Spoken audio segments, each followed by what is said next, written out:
Boa noite, pessoal. Meu nome é César Mello, sou advogado, especialista em direito público. E o vídeo de hoje é para comentar o que eu acredito que pode vir a acontecer com as recentes mudanças do governo, né? E trazer para vocês os motivos pelo qual eu acredito nisso, né? E a partir daí tentar desenhar uma estratégia de apoio ou não ao governo para que a gente consiga o objetivo final aí do maior acesso à liberdade. Então, roda a vinheta e vamos ao vídeo.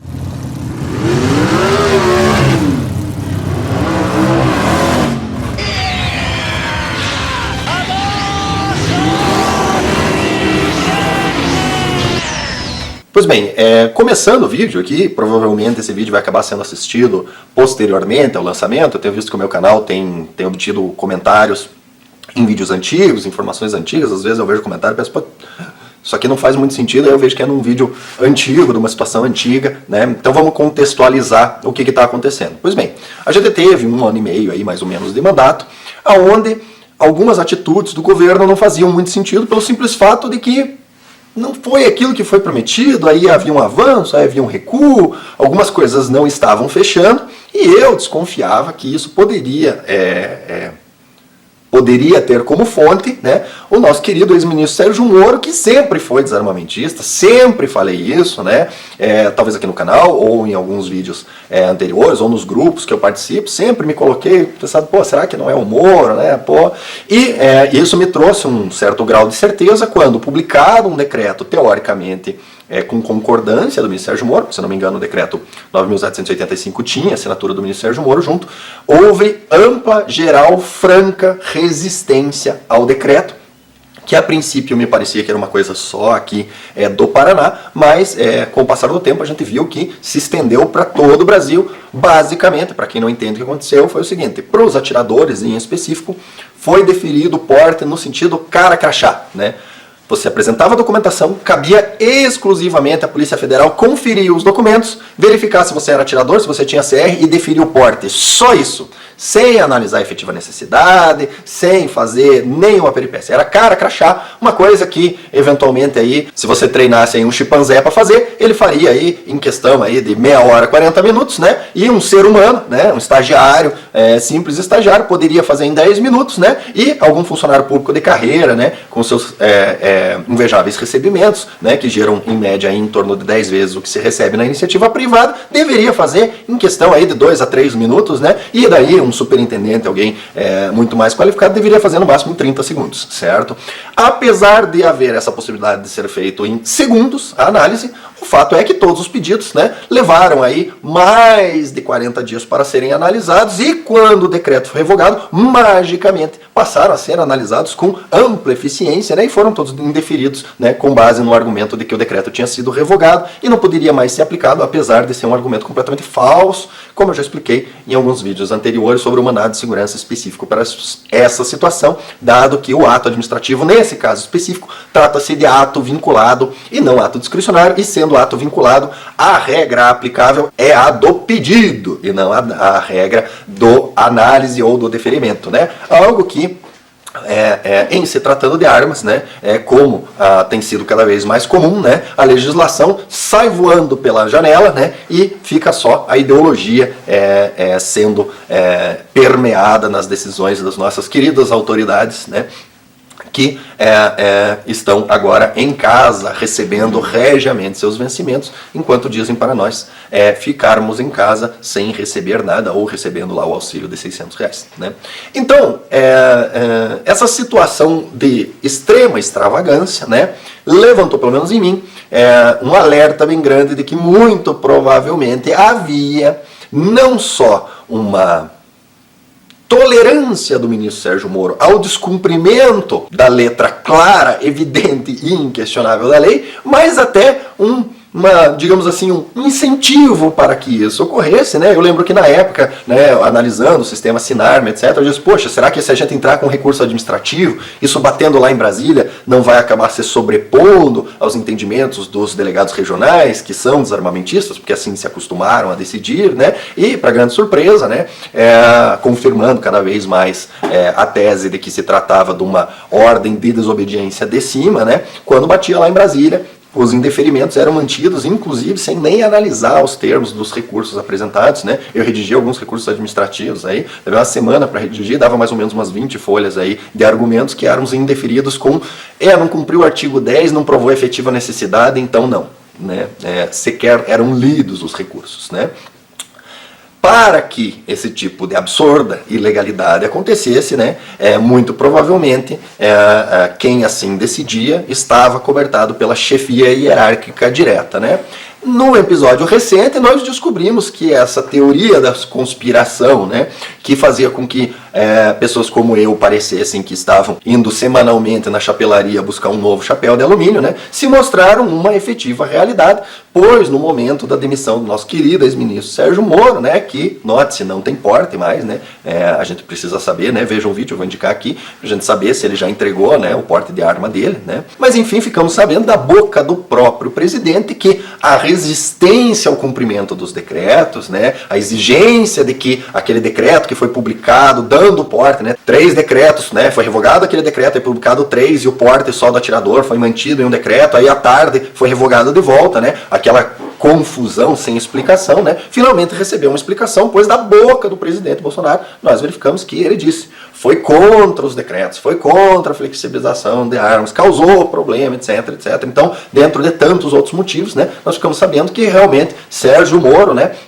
o nosso soja boy lá, efetivamente, né, era quem estava criando o problema, né, e mantendo pessoa de sua estrita confiança na diretoria geral, né, e essa pessoa se opunha à substituição dos outros que assim decidiam, né, e evidentemente se o cara é peixe, parça, amigão, né, praticamente união estável com o ministro Sérgio Moro, a ponto de, pelo fato do cara ser demitido, o ministro Sérgio Moro dar aquele piti e fazer aquela cena absurda que fez, né, inclusive depois correndo pra Globo para mostrar print parcial, etc, etc, depois, né, a gente soube, né, teve que voltar atrás, né, porque fez uma cagada gigantesca, né, basicamente confessou um crime para tentar derrubar o governo do Bolsonaro, né, descobrimos que na prática, né, evidentemente, se o cara é parça do Sérgio Moro, evidentemente é desarmamentista também, obviamente, né? A gente vê lá que os únicos aumentos de acesso às armas que o ministro Sérgio Moro aprova para carreiras de Estado, né? As quais, discordando com meu amigo Polon, né?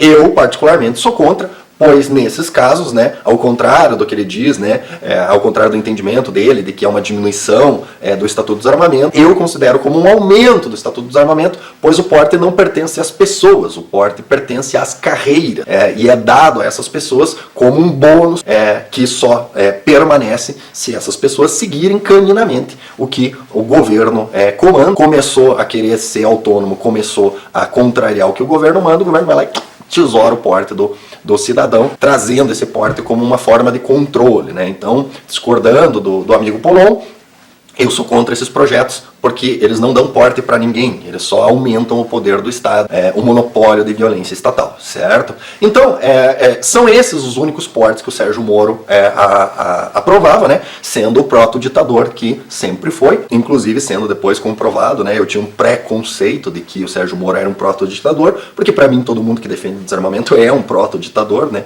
Afinal de contas, a única explicação para alguém ter querer desarmado é porque ele pretende em algum momento fazer uso da força para lhe obrigar a fazer uma coisa que ele não consiga lhe convencer a fazer, né, que é uma atitude eminentemente ditatorial. Então, comprovando que era um proto-ditador, inclusive Sérgio Moro assinou uma portaria interministerial, um pouquinho antes de sair do governo, onde ele criou via portaria interministerial um crime, colocando na portaria lá que a interpretação de um crime tipificado no Código Penal seria mais abrangente, né, ou seja, ele basicamente criou um crime novo interpretando o Código Penal através de portaria interministerial, o que é um absurdo completo, sem fim. Se não havia motivos para demitir o ministro Sérgio Moro, essa portaria interministerial é mais do que suficiente para ele ser demitido. É um absurdo completo, né?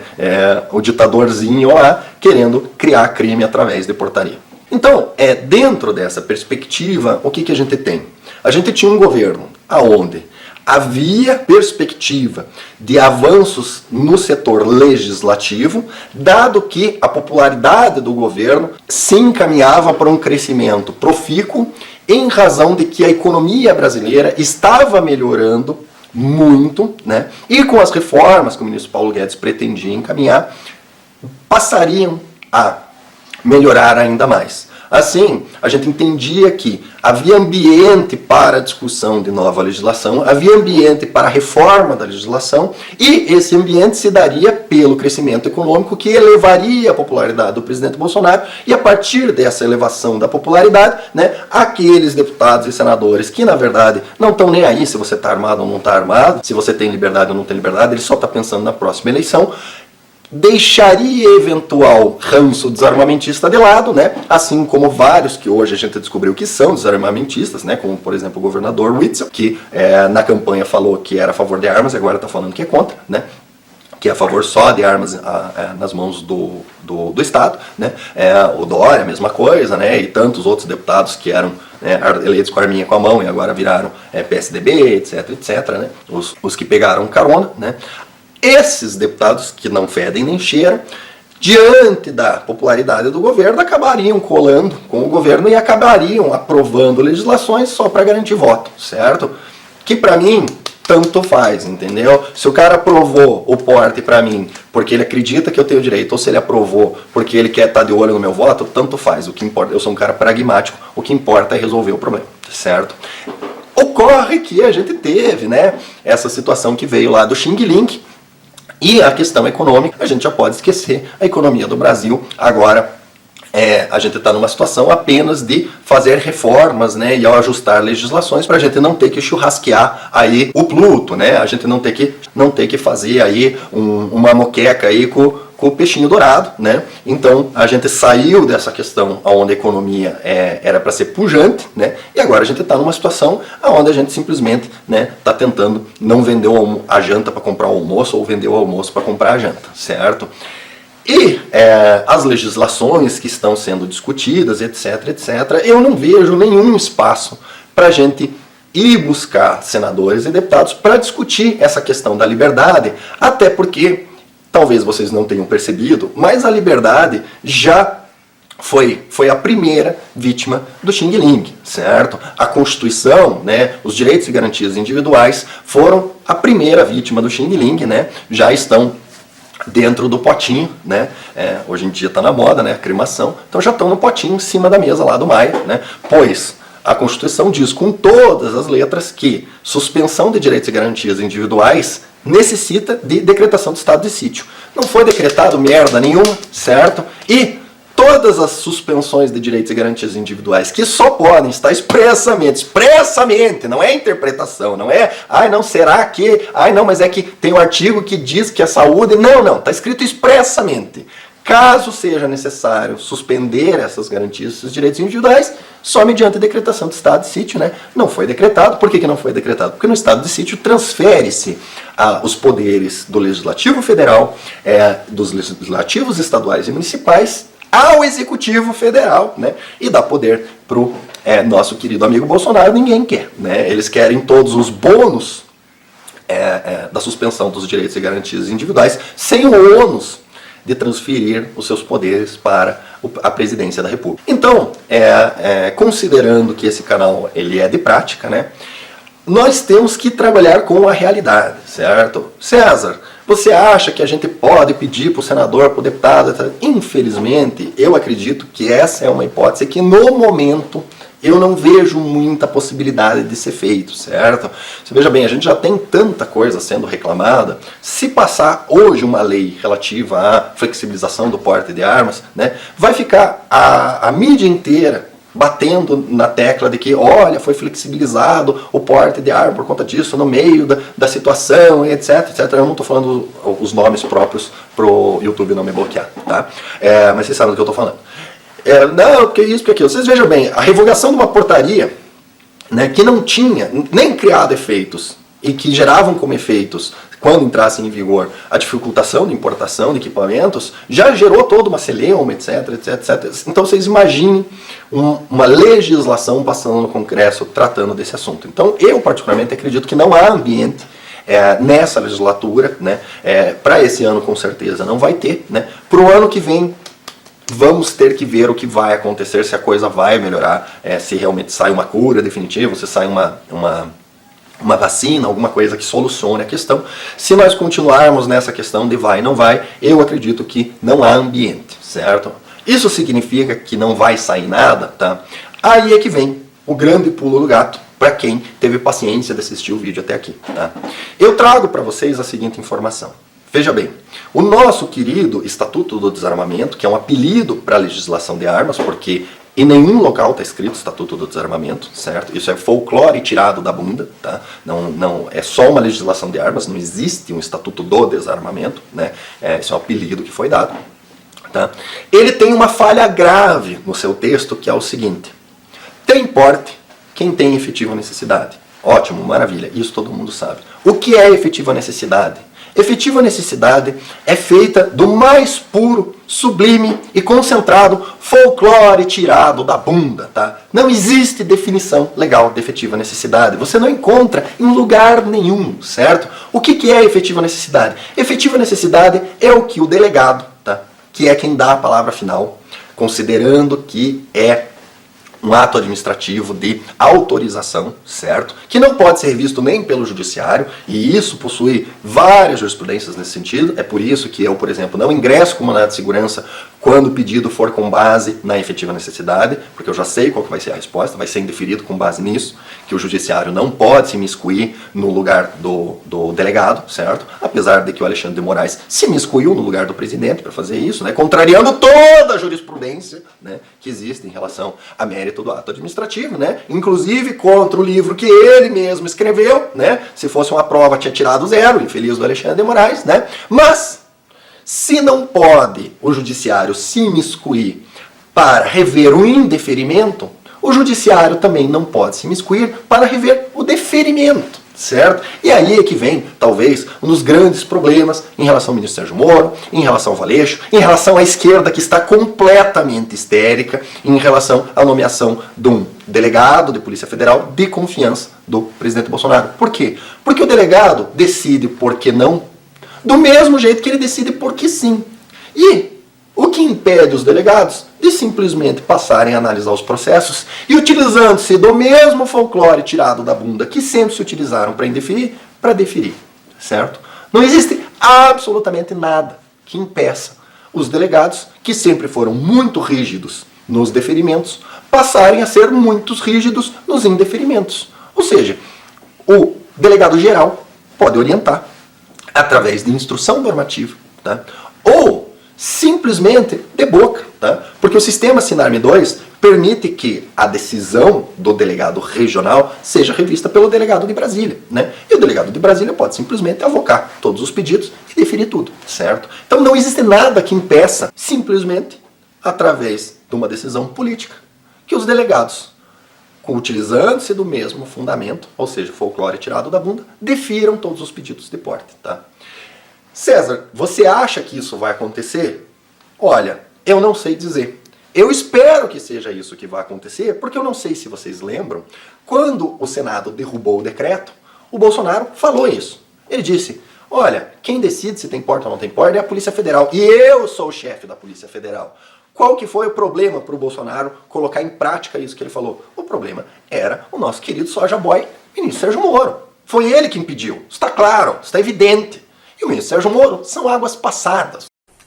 Então, pessoal, continuando a gravação no celular, já que a câmera, para variar, acabou a bateria, né? Não há nada que impeça o delegado de Polícia Federal de simplesmente sair deferindo o porte à torta à direito, né? E negando em situações específicas onde evidentemente a pessoa não tem nenhuma justificativa plausível, né? Ou quando a história que a pessoa contou evidencia lá que efetivamente há um risco em se conceder o porte de arma, né? Como, por exemplo, o cara contando a história que ele precisa do porte de arma porque ele desconfia que está tomando chifre da mulher, né? Aí, obviamente, o cara não precisa da arma para se defender, ele quer o porte de arma para eventualmente cometer um crime, alguma coisa nesse sentido, aí sim defere o porte da pessoa lá, em razão de evidente má intenção de uso desse porte, certo? Que eu acredito que vai ser uma situação bem rara. E por que isso pode ser feito? E por que eu inicialmente não me afeiçoava a essa solução? Eu não me afeiçoo muito a essa solução porque ela é chachixe, certo? O porte efetivamente tem que ser definido via lei, isso tem que ser colocado de forma legal na legislação. E por que eu acredito que? Pois bem, se deve ser na legislação, então por que eu entendo que ele ser deferido através de xaxicho do delegado pode ser uma boa solução? Eu entendo que o indeferimento através de xaxicho do delegado é uma grande solução, porque forçará os nossos queridos deputados a senadores a efetivamente regulamentar em lei o que significa, afinal de contas, a merda da efetiva necessidade, certo? Porque qual que é o problema hoje no Brasil? O problema é que a decisão é absolutamente discricionária.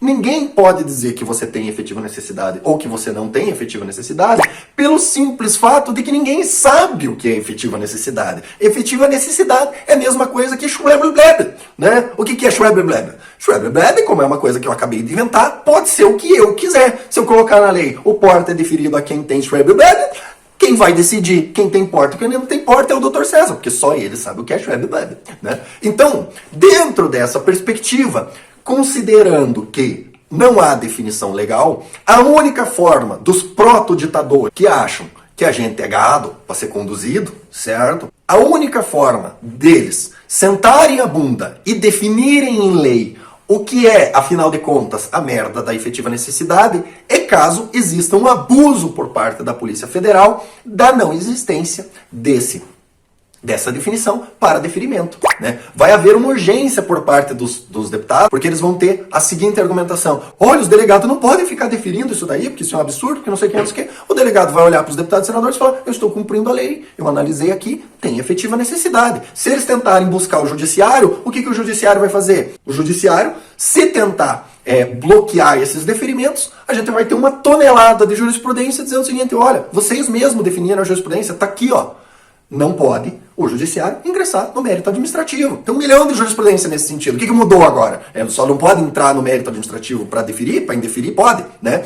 Então, dentro dessa medida, certo? Sendo que, na prática, nem vai ter quem possa recorrer do seu deferimento, certo? Foi deferido o porte pelo delegado, acabou, meu amigo, vai ser emitido, ninguém entra na justiça, certo? Dentro dessa perspectiva, qual que vai ser a única saída para o pessoal que tem medo de população armada? A única saída vai ser definir em lei o que é efetiva necessidade. Preto no branco, certo? Preto no branco. E daí, uma vez definido em lei o que, afinal de contas, é a merda da efetiva necessidade, você sabe, atingido aquele parâmetro, né? Definidos aqueles parâmetros, atingido aqueles parâmetros objetivos, você tem porte. Não atingido aqueles parâmetros, aí você tem porte. A partir daí, a partir da definição legal, correta, preto no branco, do que é efetivamente efetiva necessidade para porte de arma, aí sim será moralmente aceitável alguém que se diz defensor do direito às armas pegar e falar assim: CAC não tem porte, quem porta usando CR tá fazendo errado, né? Você quer porte para se defender? Vai pedir na Polícia Federal. Quando houver uma definição clara, preto no branco disso, será moralmente aceitável alguém falar uma merda gigantesca dessa. Antes disso, é só um desarmamentista enrustido, tá? Que sabe muito bem que é impossível você atender a legislação, tá? E tá simplesmente mandando você não ter porte, calar a boca, tá? E seguir pro curral adiante, né? De preferência pagando lá as taxinhas, né, que eles pretendem receber, né? E aí fica a crítica específica a quem fica vendendo essas merdas desses cursos, tá? Falando esse tipo de merda, tá? Porque a questão é a seguinte, meu amigo: se você quer vender um curso, tá? Me diga, por que eu vou pagar 1.500, 2.000, 3.000 reais para fazer um curso lá, aprender a dar duplo twist carpado com a arma, se a merda da arma tem que ficar em casa ainda por cima dentro do cofre? É inclusive uma contrariedade cognitiva da pessoa que está vendendo o curso, certo? Né? E quem paga para fazer esse curso e não tem porte, vai me desculpar, mas está agindo de forma contraproducente contra si mesmo, né? De que adianta você ter todas as habilidades de uso da arma se a sua arma tem que ficar em casa, certo? Isso não faz o menor sentido, certo? Só faria sentido se o capítulo 1 do curso for: aprenda primeiro o desarme, porque daí você vai ser abordado, você desarma a arma do bandido e daí sai fazendo as peripécias, tá? Então, finalizado esse longo vídeo com essa pequena chamada de atenção de quem fica falando bobagem, né?